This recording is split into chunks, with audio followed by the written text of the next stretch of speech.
BSS creation சார்பாக அனைவருக்கும் இனிய வணக்கம். இன்னைக்கு கல்கி ரா கிருஷ்ணமூர்த்தி அவர்கள் எழுதிய சிவகாமியின் சபதத்தில் 3வது பாகத்தில் வரக்கூடிய 31வது அத்தியாயத்தை பார்க்கலாங்க.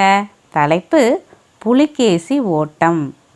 மாமல்லரும் பரஞ்சோதியும் ஆயனரின் அரண்ய வீட்டுக்கு எப்படி வந்து சேர்ந்தார்கள், என்ன மனோநிலையில் வந்து சேர்ந்தார்கள் என்பதை சற்று கவனிப்போம்.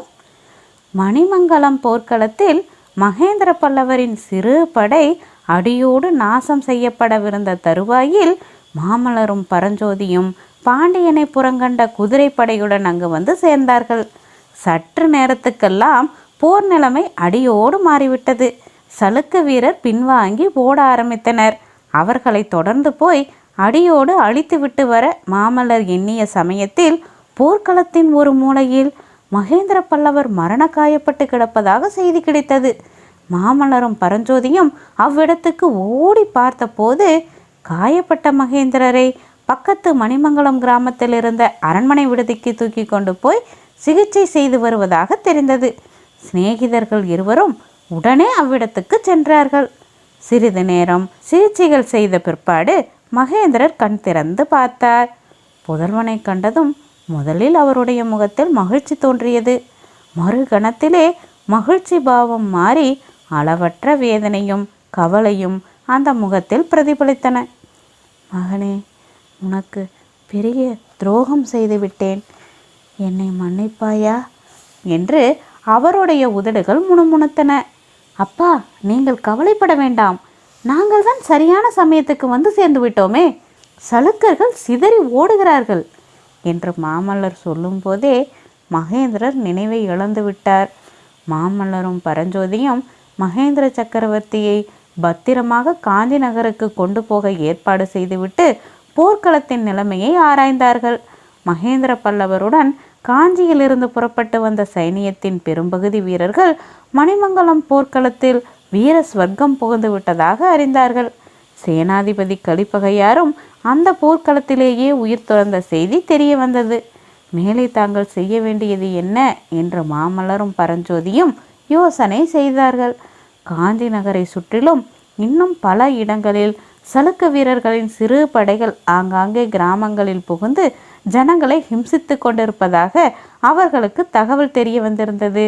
எனவே அப்படிப்பட்ட கிராதக ராட்சதர்களை முதலில் ஒழித்து கிராமவாசிகளை காப்பாற்றுவதுதான் தங்களுடைய முதற்கடமை என்றும், காலாட்படையும் வந்து சேர்ந்த பிறகு புலிகேசியின் பெரும் படையை தொடர்ந்து போகலாம் என்றும் தீர்மானித்தார்கள். அவ்விதமே 3 நாட்கள் சுற்றி சுற்றி வந்து காஞ்சிக்கு கிழக்கிலும் தெற்கிலும் மேற்கிலும் சளுக்கர் படையே இல்லாமல் துவம்சம் செய்தார்கள். இதற்குள்ளாக காலாட்படையும் வந்து சேரவே மீண்டும் வடக்கு நோக்கி புறப்பட்டார்கள்.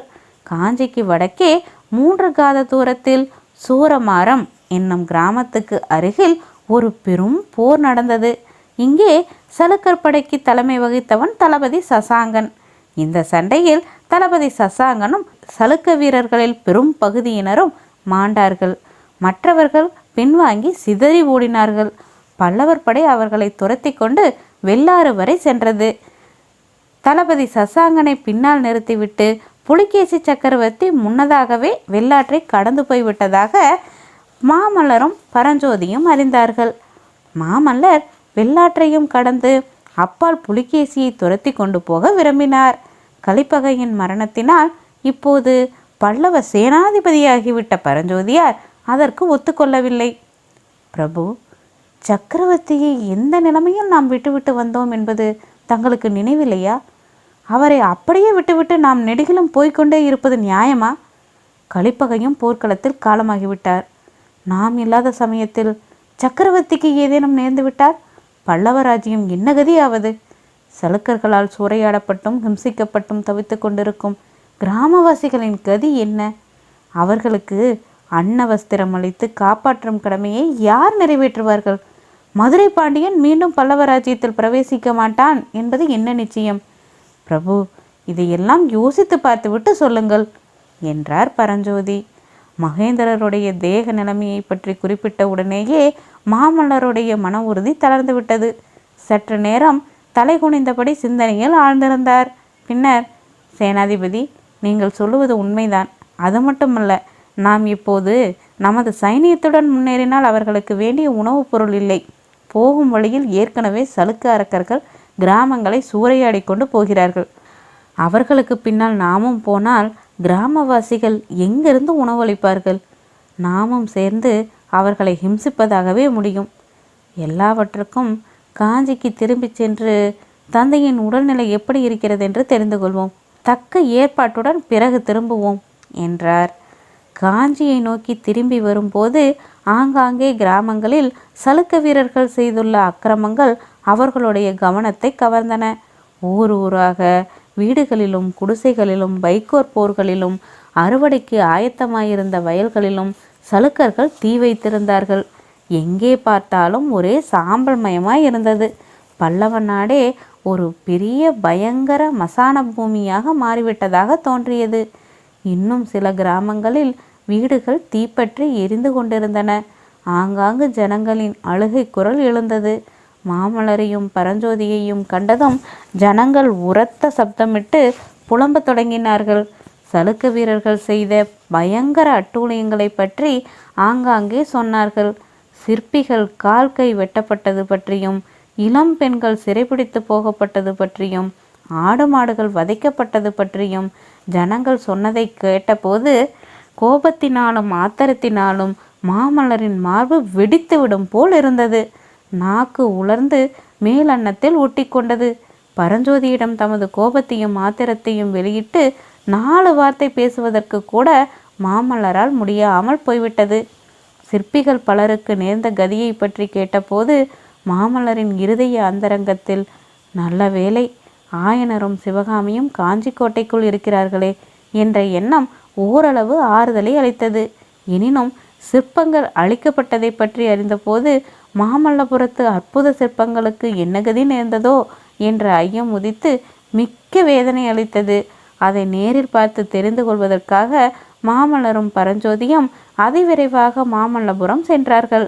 அங்கே சிற்பங்களுக்கு அதிக சேதம் ஒன்றும் இல்லை என்று தெரிந்து கொண்டு காஞ்சிக்கு பயணமானார்கள்.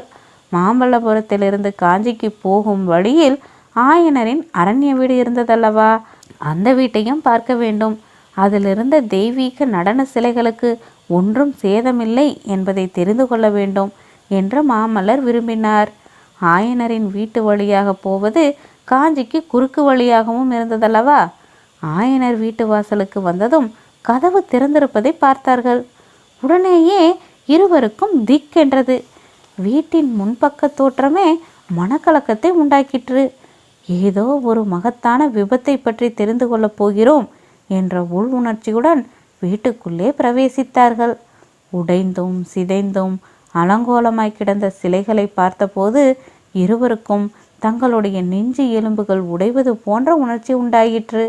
அவர்களுடைய காலடி சத்தத்தை கேட்டதும் படுத்திருந்த ஆயனர் எழுந்து நிமிர்ந்து உட்கார்ந்தார். காஞ்சியில் பத்திரமாக இருப்பதாக அவர்கள் எண்ணிக்கொண்டிருந்த ஆயனரை இங்கே கண்டதினால் ஏற்பட்ட வியப்பு ஒரு புறம் இருக்க, பயங்கரத்தால் வெளிரிய அவருடைய முகமும் வெறிகொண்ட அவருடைய பார்வையும் அவர்களுக்கு விவரிக்க முடியாத பீதியை உண்டாக்கிற்று. என் சிவகாமி எங்கே என்று ஆயன சிற்பியார் கேட்டதும் மாமல்லருக்கு மழையே பெயர்ந்து தலையில் விழுந்து விட்டது போல் இருந்தது. இதோட 31வது அத்தியாயம் முடிஞ்சிருச்சுங்க. இனி அடுத்தடுத்த அத்தியாயங்களில் சந்திக்கலாம். நன்றி.